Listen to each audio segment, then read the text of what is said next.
નમસ્કાર. નિર્માણ ન્યૂઝની વિશેષ રજૂઆત ઝરોડ કાર્યક્રમ સાથે હું છું યજ્ઞ ત્રિવેદી. દર્શક મિત્રો, આજે ઝરોડ કાર્યક્રમમાં ચર્ચા વિચારણા કરવાની છે યુસીસી એટલે કે યુનિફોર્મ સિવિલ કોડને લઈને.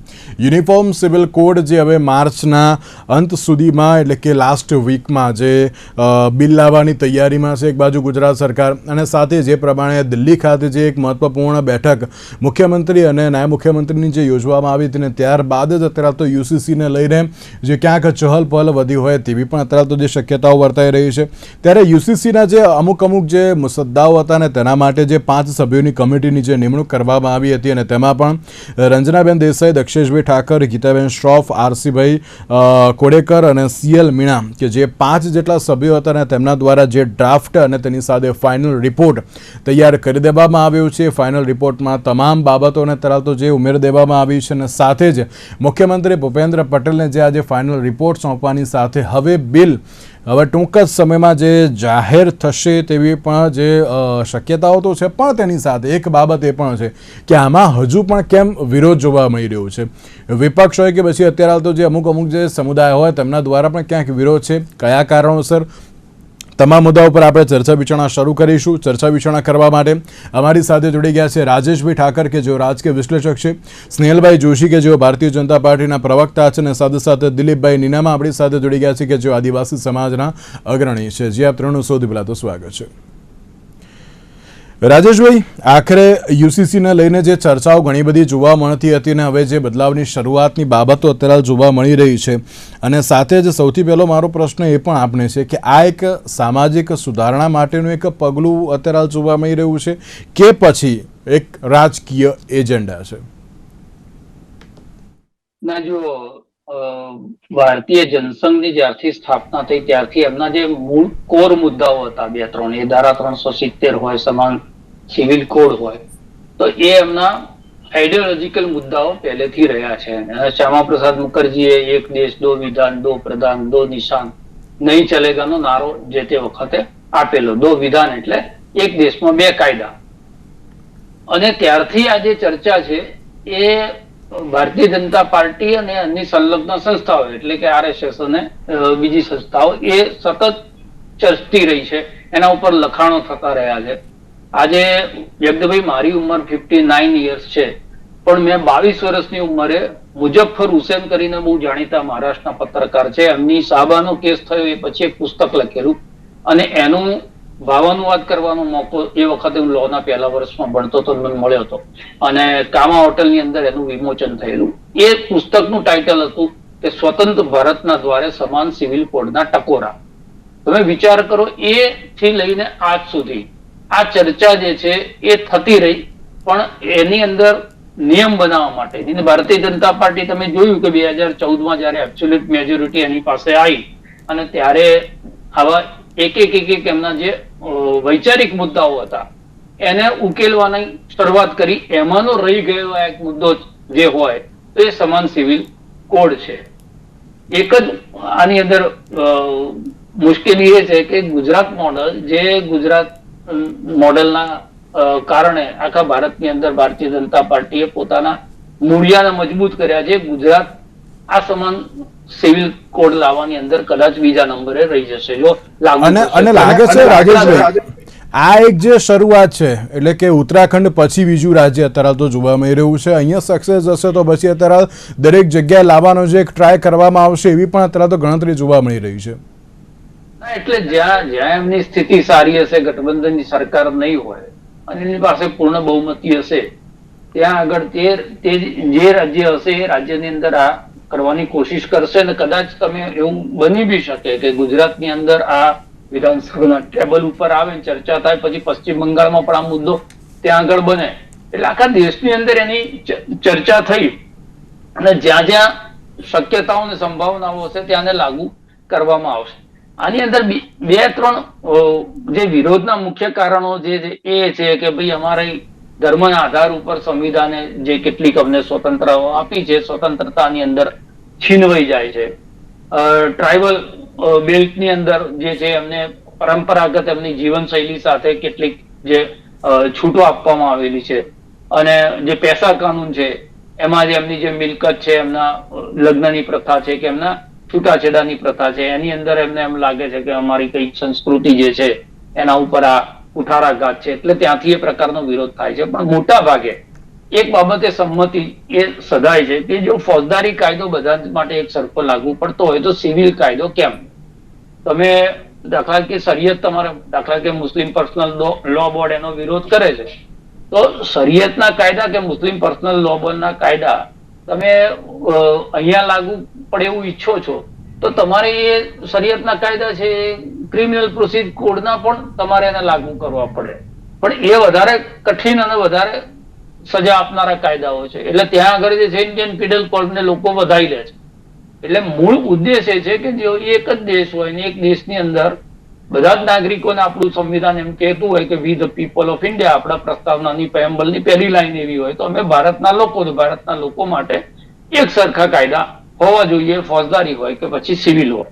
બિલકુલ એ બાબતની ઉપરથી આ આખી જે વાત છે ચર્ચાઈ છે ને હવે કાયદાકીય સ્વરૂપ લેવા સુધી આવી છે. હું એવું માનું છું કે એની અંદર દાખલા તરીકે લગ્નના જે કાયદા છે, લગ્ન વિચ્છેદના જે કાયદા છે કે સંપત્તિ ની વહેંચણીના જે નિયમો છે એ બધા જ નિયમો મહિલાઓને વધારે કદાચ હક આપનારા છે કે મહિલાઓને વધારે સ્વતંત્રતા. એની ઉપર રાજેશભાઈ એની ઉપર હું પછી આવું છું, પણ જે રીતે તમે કહ્યું ને ક્યાંક વિરોધની બાબત અત્યારે તો જોવા મળી રહી છે. દિલીપભાઈ, જ્યારે યુસીસીની વાત થતી હોય, એક દેશ એક કાયદાની અત્યારે તો જે આ વાત જોવા મળતી હોય તો તેમાં પણ અત્યારે વિરોધ ક્યાંક અત્યારે જોવા મળી રહ્યો છે, તે કયા કારણોસર? દિલીપભાઈ. નમસ્કાર યજ્ઞભાઈ. આમાં વિરોધની બાબત નથી. સમાન સિવિલ કોડ છે, યુનિફોર્મ સિવિલ કોડ છે, તેના માટે સૌપ્રથમ ઉત્તરાખંડે લાગુ કર્યું છે અને હવે આનંદની વાત એ છે કે 24મી માર્ચે લગભગ ગુજરાત વિધાનસભામાં પણ યુસીસી બિલ પાસ થશે. હવે દેશના આદિવાસીઓની વાત કરીએ કે ગુજરાતના આદિવાસીઓની વાત કરીએ તો બંધારણમાં આદિવાસીઓ માટે કસ્ટમરી લો છે અને એ આદિવાસી સમુદાયની જે રૂઢી છે, સંસ્કૃતિ છે, પરંપરા છે, જન્મ મરણના રીત રિવાજો છે, લગ્નના રીત રિવાજો છે, તે હિન્દુ ધર્મથી એકદમ અલગ છે. એની ખાસ ઓળખ છે, આદિવાસી સંસ્કૃતિની ખાસ ઓળખ છે અને દેશનું અને રાજ્યનું પણ આદિવાસી સમુદાયનું ગૌરવ છે. એના માટે બંધારણમાં પણ હિન્દુ લો છે, મુસ્લિમ લો છે, ક્રિશ્ચિયન લો છે અને આદિવાસીઓ માટે કસ્ટમરી લો આપેલો છે. એના અનુસંધાને આદિવાસી સમુદાય માટે બંધારણમાં જ જે શિડ્યુલ 5 અને શિડ્યુલ 6 અલગ અલગ રીતે બંધારણમાં આપેલું છે. તેમાં શિડ્યુલ 5 માં જોઈએ છીએ તો ગુજરાત રાજ્ય, મહારાષ્ટ્ર, મધ્યપ્રદેશ, રાજસ્થાન, તેલંગાના, આંધ્રપ્રદેશ, ઓડિશા, ઝારખંડ, હિમાચલ પ્રદેશ, આ 10 રાજ્યો આવેલા છે અને શિડ્યુલ 6 માં છે તે આસામ, ત્રિપુરા, મેઘાલય અને મિઝોરમમાં છે. એટલે બંધારણમાં પહેલેથી જ આદિવાસીઓ માટેના સુરક્ષિત કાનૂન આપેલા છે. એના લીધે માનનીય ગૃહમંત્રી શ્રી અમિત શાહ સાહેબે પણ જ્યારે ઉત્તરાખંડમાં યુસીસી લાગુ કરવાનું હતું ત્યારે તેમણે પણ જાહેરાત કરી હતી કે દેશના આદિવાસીઓ માટે યુસીસી લાગુ થશે નહીં. અમુક કાયદાઓ છે તે અમુક કાયદાઓ થશે, પરંતુ જે તેમની ઓળખ છે, આદિવાસીઓની અલગ ઓળખ છે, એ ઓળખ માટે તેમને યુસીસી માંથી બાકાત રાખવામાં આવશે એવું સ્પષ્ટપણે માનનીય નરેન્દ્ર મોદી સાહેબે પણ કીધું હતું અને અમિત શાહ સાહેબે પણ જાહેરાત કરી છે. એટલે જ આપણે હિન્દુ મેરેજ એક્ટ પણ આદિવાસીઓ માટે લાગુ પડતો નથી, વારસાઈ ધારો પણ લાગુ પડતો નથી. એટલે આવી બધી બાબતો છે એને વિરોધ ના કહી શકાય, પરંતુ આદિવાસીઓના અધિકાર રૂપે તેને જોઈ શકાય એમ હું માનું છું. દિલીપભાઈ, તમે જે રીતે કહ્યું કે ના ઉત્તરાખંડ વખતે વડાપ્રધાન અને ગૃહમંત્રી બંને કહ્યું હતું કે ના આ વસ્તુ અત્યારે તો નહીં જોવા મળે, તો શું ગુજરાતમાં તેને લઈને કોઈ પણ ચર્ચા વિચારણા તમારી સાથે, એટલે કે જે તમારા સમાજના અગ્રણીઓ સાથે કોઈ પણ પ્રકારની મુલાકાત કે બધી ચર્ચા વિચારણા થઈ છે આ મુદ્દા ઉપર? ખાસ ગુજરાતની વાત કરીએ તો અંબાજીથી ઉમરગામમાં પૂર્વ પટ્ટીમાં આદિવાસી સમુદાય રહે છે. એમાં કેટલીક ગેરસમજો હોય છે અને પક્ષ અને પ્રતિપક્ષ હોય છે, તો પોતપોતાની રીતે તેમને જોતા હોય છે. તો વિરોધ કરવાનો કોઈ ઉદ્દેશ હોતો નથી, પરંતુ જે વિરોધમાં જે પાર્ટીઓ હોય છે એ પાર્ટીઓ તેને આદિવાસીઓને ગેરમાર્ગે દોરી અને તેમની વાત રજૂ કરતા હોય છે, પરંતુ આ હકીકતો પ્રજા સમક્ષ તેઓ લાવતા નથી. એટલે એના માટે વિરોધ પક્ષ પણ ખાસ જવાબદાર છે, કારણ કે ખુદ ભારતના ગૃહમંત્રી એમ કહેતા હોય કે આદિવાસીઓને યુસીસી લાગુ પડશે નહીં, તો પછી તેને માનવું જોઈએ અને તેને આપણે સમર્થન આપવું જોઈએ. એમ નહીં, પણ ગુજરાતમાં આ મુદ્દાને લઈને કોઈ ચર્ચા જોવા મળી હતી? હા, શરૂઆતમાં જ્યારે જે કમિટીની રચના કરવામાં આવી હતી ત્યારે થોડો વિરોધ હતો, પરંતુ આ કમિટીઓ દરેક 14 જિલ્લામાં કમિટી જઈ અને તેમણે પ્રત્યક્ષ આદિવાસીઓને સાંભળ્યા છે અને સાંભળી અને તેમની જે રજૂઆતો હતી એ રજૂઆતો ધ્યાનમાં લઈ અને જે રિપોર્ટ છે રિપોર્ટ માનનીય મુખ્યમંત્રી સાહેબને સુપ્રત કર્યો છે. એટલે અહીંયા ગુજરાતમાં કોઈ તરલ વિરોધ નથી ને એ બાબતે, કે હજુ પણ છે? એવો વિરોધ નથી હજી સુધી, કારણ કે જે ગેરમાર્ગે દોરવાની વાત હતી કે આદિવાસીઓના જે અધિકારો છીનવાઈ જશે, એના જે લગ્ન મરણના રીત રિવાજો બીજું ત્રીજું જે પણ કસ્ટમરી લો છે એ બધું છીનવાઈ જશે, પરંતુ એવું સ્પષ્ટ જાહેરાત માનનીય ગૃહમંત્રી સાહેબે કરી છે. એટલે પાછળથી અમે જે સામાજિક આગેવાનો છીએ તેમના પણ અમારે મિટિંગ થઈ હતી, ચર્ચા થઈ હતી અને એના અનુસંધાને સ્પષ્ટતા કરી હતી. સ્નેહલભાઈ, જ્યારે આ યુસીસીની વાત કરવામાં આવે, યુનિફોર્મ સિવિલ કોડ, એની પાછળનું સરકારનું અત્યારે મુખ્ય વિઝન શું, અને તેની સાથે ફરી એકવાર ક્યાંક અત્યારે તો આ મુદ્દાઓ પર જે ચર્ચા જોવા મળી રહી છે, ક્યાંક એક એવો આક્ષેપ પણ જોવા મળી રહ્યો છે કે ઇલેક્શન આવતું હોય ને તે સમયે આ બધા શું મુદ્દાઓ અત્યારે તો લાવવામાં આવતા હોય છે. એટલે સૌથી પહેલો સવાલ તો એ છે કે મુખ્ય વિઝન શું છે અને પછી ઇલેક્શનની બાબત શું કહેશો? યજ્ઞભાઈ, વિવિધતામાં એકતા એના માટે જાણીતો આપણો ભારત દેશ જે છે આખા વિશ્વમાં, તો આજે જયારે ભારતની અંદર આટલા બધા જાતિ ધર્મ સમુદાયના લોકો એક સાથે રહે છે વર્ષોથી, અને ખૂબ સારી રીતે આપણે લોકો આગળ વધી રહ્યા છે વિકસિત ભારત તરફ, તો એવા વખતે ખૂબ જરૂર છે કે જે કાયદાઓ છે એની અંદર પણ સ્ટ્રીમલાઇન થાય, એટલે વન નેશન વન લો. અને આપણે જેમ વાત કરી તેમ અમારે જે આઈડિયોલોજીકલ મુદ્દા છે એમાંનો આ એક મુદ્દો છે કે જ્યારે જનસંઘની રચના થઈ ત્યારે બી જે રીતે વાત કરી રાજેશભાઈએ, એ રીતે જે મુદ્દા છે એની અંદર અમારા એક કોર મુદ્દો છે કે દરેકને સમાન હક મળે. હવે યજ્ઞભાઈ, આની અંદર જોવાનું એ રહ્યું કે આ જ્યારે આપણે સૌ ભારતીયો એક સૂત્રથી બંધાયેલા છે, આપણું બંધારણ, અને એનું સેક્શન 44 પણ એ જ નિર્દેશ આપે છે બધા રાજ્યોને કે તમે લોકો યુનિફોર્મ સિવિલ કોડને લાગુ કરો. આપણા બંધારણના ઘડવૈયા ડોક્ટર બાબા સાહેબ આંબેડકર પણ આ પ્રકારના જે યુનિફોર્મ સિવિલ કોડના જે હિમાયતી હતા, એ પણ ઈચ્છતા હતા કે આ રીતે આવે. અને જેમ રાજેશભાઈએ કીધું કે ડંકા વાગ્યા વાળી એક ચોપડી હતી, તો તમે વિચારો કે એ વખતે કે જયારે કદાચ આપણો જન્મ પણ નહીં થયો હોય, તો એ વખતે ત્યારથી આ જે ચળવળ છે તે ચાલી રહી હતી. અને અત્યારે અને આનંદ થાય છે કે આ યુનિફોર્મ સિવિલ કોડ જ્યારે લાગુ થશે તો મુખ્યત્વે મેરેજ, ડાયવોર્સ, સક્સેશન અને એડોપ્શન, આ 4-5 જે મુદ્દા છે એની ઉપર એનું ખાસ ફોકસ રહેશે.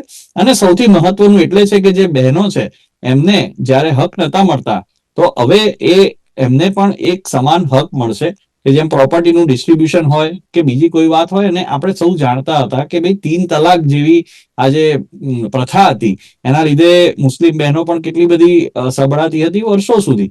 એટલે આ જે બધું છે એને હટાઈને જેમ ક્રિમિનલ લો, ફોજદારી જે કાયદા છે તે બધા માટે સરખા છે, એ પ્રમાણે બીજા બી સિવિલ લોઝ પણ દરેક જાતિ ધર્મ સમુદાયના લોકો માટે સરખા હોવા જોઈએ. એની હિમાયત જ્યારે ભારતીય જનતા પાર્ટીની સ્થાપના થઈ ત્યારથી અમે લોકો કરતા આવ્યા છે, ને અત્યારે આજે સૌ દેશના લોકો જાગૃત થયા છે. આપણે જોયું કે ગોવાની અંદર તો વર્ષો પહેલા આ પ્રકારનો લો હતો, અને હમણાં જ બીજા રાજ્યો ઉત્તરાખંડે પણ એને પાસ કર્યો છે, ને ગુજરાત અને આસામ પણ અત્યારે એની આ રીતની ચર્ચામાં છે. ગુજરાતની જો વાત કરીએ તો ગુજરાતમાં આદરણીય મુખ્યમંત્રી ભૂપેન્દ્રભાઈએ એક ઉચ્ચ સ્તરીય કમિટી બનાવી હતી, અને કમિટીએ જે સૂચન પણ લીધા હતા, અને એક સંવિધાનિક રીતે એક આખી પ્રક્રિયા પૂરી કરી. યુસીસી અત્યારે જ કેમ? એટલે હું ખાસ તમને કહેવા માંગુ છું કે યુસીસી અત્યારેની વાત નથી. જ્યારે પાર્ટી બની અને જ્યારે જનસંઘની સ્થાપના થઈ ત્યારથી અમે લોકો વાત કરીએ છીએ. એક બીજી વાત છે કે આ કોઈ રાજકીય મુદ્દો નથી યજ્ઞભાઈ. એટલે અત્યારે જે છે તો મને એવું લાગે છે કે આને કોઈ રાજકીય રંગ આપવાનો કદાચ વિપક્ષના ભાઈઓ પ્રયાસ કરે, વિપક્ષના લોકો પ્રયાસ કરે, પણ આ સ્પષ્ટ રીતે એક સંવિધાનિક મુદ્દો છે. આ દેશની જે બહેનો છે કે જેને અનઇક્વાલિટીનો ભોગ બનવો પડે છે એ લોકોને સુરક્ષિત કરવા માટેનું આ પગલું છે. આ વિકસિત ભારત 2047 તરફનું એક ખૂબ જ મહત્વનું અને અગત્યનું પગલું છે કે ઇક્વાલિટી, કે જેની અંદર આપણા કોન્સ્ટિટ્યુશનમાં ખૂબ જ મહત્વ અપાયું છે. તો ઇક્વલ, જે રીતે ઇક્વલ રાઇટ્સ મળવા જોઈએ એ રીતે ઇક્વાલિટીના આધારે જે કાયદા લાગુ થાય છે દરેકે દરેક સિટીઝન પર એ પણ ઇક્વલી લાગુ થવા જોઈએ. એના માટે સરકાર કટિબદ્ધ છે. અને સ્પષ્ટ રીતે હું જેમ પહેલા પણ કહેતો હતો ને અત્યારે પણ કહું છું કે આ કોઈ પણ પોલિટિકલ મુદ્દો નથી. કદાચ ફ્રસ્ટ્રેટેડ લોકો વિપક્ષના બનાવે તો એ અલગ વિષય છે, પણ આ પોલિટિકલ મુદ્દો નથી. ને જેમ નીનામાજીએ પણ વાત કરી કે અમારા અમિત શાહ સાહેબે, આપણા દેશના આદરણીય ગૃહમંત્રીએ પણ વાત કરી હતી કે એ જે સમાજ છે એના જે કલ્ચર છે, જે હેરિટેજ છે આપણી, આદિવાસી સમાજ એ આપણા દેશની એક ધરોહર છે. તો એ ધરોહરને સાચવી રાખવા માટે, એની સંસ્કૃતિને અકબંધ રાખવા માટે અને પેશા જેવો જે કાયદો છે કે જે એ લોકોને સંરક્ષણ આપે છે એની અંદર કોઈ પણ જાતનો ફેરફાર કરવામાં નહીં આવે. એટલે દેશની ધરોહર, સંસ્કૃતિને સાચવી અને જે લોકો સાથે અન્યાય થતો હતો ધર્મના નામે કે અનેક નામે, એને બંધ કરી દરેક માટે એક સમાન કાયદો લાવવાનો જે પ્રયાસ છે અને જે અમારો વિચાર છે એને અમલ કરવાનું આ એક કામ છે. અને આ કોઈ પણ પોલિટિકલ મૂવ નથી. આ એક સંવિધાનિક જે છે તે પ્રક્રિયા છે અને આને લાગુ કરવાથી ખૂબ જ સારા પરિણામ આવશે. જી દિલીપભાઈ, આદિવાસી સમાજ હવે તેને સંપૂર્ણપણે આવકારે છે ખરી એટલે યુસીસી ને? આમાં અગાઉ પણ મેં કીધું તે પ્રમાણે આદિવાસી સમુદાયમાં પાર્ટી બેઝ પર કેટલાક લોકો વેચાઈ ગયેલા હોય છે. કોઈ પણ વિધાનસભા હોય કે લોકસભા ક્ષેત્ર હોય તો એમાં અમુક પ્રકારના લોકો વિરોધ કરતા હોય છે પોતાના રાજકીય રીતે તેમનો ઉદ્દેશ પૂરો પાડવા માટે. પરંતુ યુસીસી જો આવશે તો જે અમિત શાહ સાહેબે જે પ્રમાણે એમ કીધું છે તે પ્રમાણે આદિવાસી સમુદાયનો જે રીત રિવાજ છે, સંસ્કૃતિ છે, પરંપરા છે, રૂઢિ છે અને જે કસ્ટમરી લો છે તે સુરક્ષિત થઈ જશે.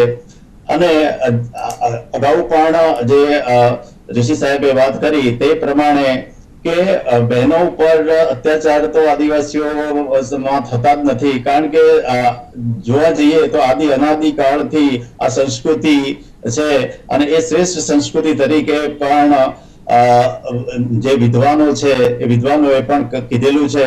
એટલે બધું આપણે યુસીસી બાબતે એમ જ કહીશું કે જેમ બને તેમ લાગુ થાય અને આદિવાસી સમુદાય પ્રત્યેની જે પણ લાગણી માનનીય અમિત શાહ સાહેબે કરેલી છે તે પ્રમાણેનું લાગુ થાય એ જ ઈચ્છીએ છીએ. સ્નેહલભાઈ, લાગે છે કે નવા બદલાવની શરૂઆત થઈ રહી છે ગુજરાતમાં? ગુજરાતની અંદર યજ્ઞભાઈ ચોક્કસપણે આ એક ખૂબ જ પોઝિટિવ બદલાવ આવશે. અને જેમ મેં કહ્યું કે 3 તલાક, ખાસ કરીને દિલીપભાઈને પણ મારે કહેવું છે કે મેં સ્પષ્ટતા કરું કે હું 3 તલાક જેવા જે આપણે કહીએ કે પ્રથા હતી એના લીધે જે મુસ્લિમ બહેનોને ખાસ કરીને અન્યાય થતો હતો એ બધા અન્યાયો છે હવે દૂર થશે. અને તમે જે ગુજરાતની વાત કરો છો તો ચોક્કસપણે ગુજરાતની અંદર આપણે આ જ્યારે કાયદો લાગુ થશે તો એક નિયમિતતા આવશે. આ પ્રકારે જે પણ બહેનોને જાણે અજાણે પણ ક્યાંય અન્યાય થતો હતો એ અન્યાય બંધ થશે અને દરેક લોકોને સમાનતા મળશે. એટલે ચોક્કસપણે ગુજરાતનું જે સોશિયો ઇકોનોમિકલ ફેબ્રિક છે એ વધારે સ્ટ્રોંગ થશે, વધારે મજબૂત થશે. અને જેમ ભાઈએ કીધું એમ જે આદિવાસી સમાજ છે તેની અંદરની જે જૂની પરંપરાઓ છે તે ખૂબ જ અનાદિ કાળથી ચાલી આવી છે. અને આપણે ત્યાં લગભગ 89 લાખ જેવા આદિવાસી ભાઈઓ બહેનો આજે ગુજરાતમાં વસે છે. તો આ બધાના હિતનું ધ્યાન રાખી અને દરેક જાતિ ધર્મ સમુદાય, જેમ મેં કહ્યું કે વિવિધતામાં એકતા એ આપણા દેશની ખૂબ જ મહત્વનું એક પાસું છે, એને ધ્યાનમાં રાખીને આ ગુજરાતમાં લાગુ કરવામાં આવશે. જી રાજેશભાઈ, આમ તો જોવા જઈએ ને તો 3 સવાલ છે રાજેશભાઈ. એક મારો સૌથી પહેલો સવાલ તો એ કે આ બદલાવની શરૂઆત કહી શકાય ખરી ગુજરાતમાં? બીજો એક સવાલ એ પણ કે ક્યાંક વિરોધ પક્ષ અત્યારે તો જે આક્ષેપો અલગ અલગ કરી રહ્યા છે, ક્યાંક મતોના ધ્રુવીકરણના પર્સપેક્ટિવથી પણ અત્યારે તો જે જોઈ રહ્યા છે એને પણ કઈ રીતે જોઈ રહ્યા છે. પ્લસ અને ત્રીજો સવાલ એ પણ કે હમણાં જે તમે ને મેં પણ ડિબેટ કરી કે પેલું લગ્ન છૂટાછેડાની જે બાબત હોય, પછી વારસાગત મિલકત, મહિલાઓના અધિકારો, એને પણ અત્યારે તો જે આમાં જે ઉમેરી લેવામાં આવે છે, આપ આ ત્રણ મુદ્દાને કઈ રીતે જુઓ છો?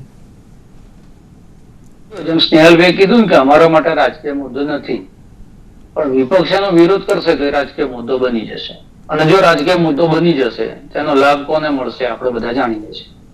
એટલે વિપક્ષ જે છે જો શાણો હશે અને રાજકીય રીતે સમજદાર હશે તો હું એવું માનું છું કે આની અંદર બહુ વધારે પડતી ઉછળકૂદ કરવાની કોશિશ નહીં કરે. હા, એ જે મુસ્લિમ સમુદાય કે ક્રિશ્ચિયન સમુદાયના લોકો છે જે સામાજિક ધોરણ ઉપર એનો વિરોધ કરાવવા માટેની પ્રયત્ન કરે અને એમાં રેફરન્સ પોઈન્ટ છે એ આદિવાસીઓને મૂકે સામે કે ભાઈ સમાન સિવિલ કાયદો છે તો સમાન સિવિલ કાયદાની અંદર સમાનતા લાગુ કરવી હોય તો તમે ટ્રાઇબલ ઉપર પણ લાગુ પડે, મુસ્લિમ ઉપર એ કરો, ક્રિશ્ચિયન ઉપર કરો, જો નથી કરતા તો સમાન સિવિલ કોડ કેવો ના કહેવાય. એમ જે ઉત્તરાખંડ ની અંદર પણ આ વસ્તુ થઈ હતી. આખા દેશમાં જે વિરોધ કરવા માટે એકમાત્ર જે દલીલ બચી છે એ દલીલના આધાર ઉપર ધાર્મિક રીતે એટલે ધાર્મિક નેતાઓ કે એમના દ્વારા આ વિરોધ કરાવવાની કોશિશ કરે. બાકી પ્રજાની અંદર તમે સામાન્ય માણસને પૂછો તો એને લોજિક ખબર પડે કે ભાઈ ફોજદારી કાયદો ચોરી કરવા માટેની એક સજા હોય તો પછી લગ્ન કરવા માટેનો કાયદો પણ એક જ હોવો જોઈએ, કે છૂટાછેડાનો કાયદો પણ એક જ હોવો જોઈએ, કે મિલકતની વહેંચણી છે તો મિલકતની વહેંચણી તો કોઈ પોલિટિકલ પાર્ટીને તમારે આપી દેવાની છે એવું તો કાયદામાં છે નહીં. તમારા દીકરા દીકરીઓ જે છે એમને સમાન હક મળતો હોય તો ક્યાંક ને ક્યાંક જે દીકરીઓ આજે પણ જે શોષિત હોય છે કે પીડાતી હોય છે એમને એમના હક એમને પાછા મળે છે. બીજું એક મહત્વપૂર્ણ વાત એ છે કે લિવ ઇન રિલેશનશીપ જેનો સૈદ્ધાંતિક સ્વીકાર આપણે કરવો પડે છે, સામાજિક રીતે નહીં પણ કાયદાકીય રીતે, કારણ કે સુપ્રીમ કોર્ટે એવું કીધું છે કે ભાઈ પુખ્ત વયના બે વ્યક્તિઓ સંમતિથી સાથે રહેતા તેમાં કોઈ એમાં આ ના ન કરી શકતા. પણ એનું રજીસ્ટ્રેશન જયારે કમ્પલસરી થશે ત્યારે ક્યાંક ને ક્યાંક એક જવાબદારીથી એ સંબંધોને બંધાશે. કારણ કે અત્યારે શું થાય છે, 3-4 વર્ષ સુધી લિવિંગમાં રહ્યા પછી છૂટા પડી જાય, છોકરી જે છે એ પ્રેગ્નેન્ટ થઈ ગઈ હોય, પછી જે બાળક આવે છે એના કસ્ટડીના મુદ્દા, એના ભવિષ્યના મુદ્દા, બધું બહુ જ બધી વિચિત્રતાઓ એની અંદર થતી હોય છે. તો જયારે રજીસ્ટ્રેશન એના માટે લાગુ કરશે ત્યારે કેટલાક શરતોના આધારે રજીસ્ટ્રેશન થશે. એટલે સાવ પેલો સ્વતંત્રતાના નામે સ્વચ્છંદતા જે સમાજની અંદર વ્યાપ્ત છે એના ઉપર કોઈક અંશે અંકુશ લાગશે. એટલે સામાજિક રીતે પણ આ જે લાગુ થવા જઈ રહ્યું છે સમાન નાગરિક સંહિતા, એ હું એવું સમજુ છું કે જનરલી કોઈ વ્યક્તિઓ જે છે એના માટે વિરોધનું કારણ નથી. હા, જે લોકો પોતાના ધર્મની અંદર વડાઓ છે, પર્સનલ લોમાં બેઠેલા લોકો છે કે ક્રિશ્ચન લોમાં બેઠેલા લોકો છે, એમને ક્યાંક એવું ચોક્કસ લાગે જેમ વકફ કાનૂન વખતે જે વિરોધના કારણો હતા એવા કે ભાઈ અમારો કઈક અધિકાર ક્ષેત્ર છે એની અંદરથી આ બધું છીનવાઈ જાય છે પછી અમે શું કરીશું એમ. એટલે એ બધી વસ્તુઓ એની અંદર રહેવાની છે. પણ સરકારે નક્કી કર્યું છે ને સરકારની પાસે જોઈએ એના કરતા વધારે પડતી બહુમતી છે, એટલે જો બિલ લાવવાનું કોશિશ હશે એમની અને પ્રામાણિક પ્રયત્ન હશે. ટાઈમિંગ નો સવાલ છે, તમે કીધું કે તો પોલિટિક્સ ની અંદર ટાઈમિંગ બહુ મહત્વનું હોય છે. અત્યારે 4 મોટા શહેરોની ચૂંટણી આવી રહી છે, શહેરોની અંદરની સ્થિતિ તમને ખબર છે કે સૌથી વધારે ધ્રુવીકરણ ગુજરાતની અંદર થતું હોય તો શહેરી મતદારોની અંદર થતું હોય છે. એટલે ટાઈમિંગ હોય તો પોલિટિકલ મૂવ હોય તો ઠીક છે. જો ટાઈમિંગ જ હશે તો અત્યારે આની ચર્ચા ચાલશે, સ્થાનિક સ્વરાજની ચૂંટણીઓ પતી જશે, બની શકે વિધાનસભાની ચૂંટણી આવવાની હોય એ વર્ષની અંદર કાયદાનું સ્વરૂપ લે. એટલે એ તો પોલિટિકલ જે લોકો સત્તા ઉપર છે એટલે 27 સુધી આની ઉપર ચર્ચા કરતા રહીશું એમ ને રાજેશભાઈ? ના, આ તો હું કહું છું દાખલા તરીકે પોલિટિકલ મૂવ હોય તો આ પણ થઈ શકે કે ભાઈ અત્યારે આને ટેબલ કર્યું છે પછી આની ચર્ચા થાય, લાગુ કરવાનો સમયનું ટાઈમિંગ એવું હોઈ શકે કે 26ના એન્ડમાં લાગુ કરે. બિલકુલ. એટલે આ બધી વસ્તુઓ છે પણ લાગુ થઈ જવું જોઈએ. એટલા માટે લાગુ થઈ જવું અહીંયા 30 વર્ષથી ભારતીય જનતા પાર્ટી શાસન છે, વહેલું થઈ જવું જોઈએ હતું. પણ એટલે જ મેં કીધું કે જે હંમેશા દરેક વસ્તુમાં આગળ રહેતું હોય છે આમાં લાગુ પણ કરશે તો બીજા નંબરે રહેશે. એ ગુજરાત માટે થોડુંક એક વાત છે. પણ દેર આય દુરસ્ત થાય. સમાન નાગરિક સંહિતા હું એવું સમજુ છું કે જે લોકો વિરોધ કરે છે એ માત્ર એમના કોઈક પોલિટિકલ એજન્ડા હોઈ શકે, કાં તો પોતાનો કોઈક ધાર્મિક એજન્ડા હોઈ શકે. એ સિવાય જો લીગલ ગ્રાઉન્ડ ઉપર જોવા જાઓ તો તર્કની દ્રષ્ટિએ જે છે એ વિરોધ ટકતો નથી. બિલકુલ સાચી વાત છે. તો હવે જોવાનું એ રહ્યું કે જ્યારે યુનિફોર્મ સિવિલ કોડને લઈને અત્યારે ચર્ચાઓ તો જોવા મળી રહી છે. ફાઇનલ ડ્રાફ્ટ પણ જે અત્યારે તો જે મુકાઈ ગયો છે, રિપોર્ટ પણ અત્યારે જાહેર થઈ ગયો છે, પણ તેની સાથે આ માર્ચના લાસ્ટ વીકમાં જ્યારે બિલ લાવવાની હવે જે તૈયારી તો બતાવવામાં આવી છે, ત્યારે હવે જોવાનું એ રહ્યું કે કેટલું જલ્દી અમલીકરણ પણ જોવા મળે છે. રાજેશભાઈ, દિલીપભાઈ અને સ્નેહલભાઈ, આપ ત્રણનો આભાર અમારી સાથે આ ચર્ચા વિચારણામાં જોડાવા માટે. તો આજના વિશેષ કાર્યક્રમ મને આપશે. નમસ્કાર.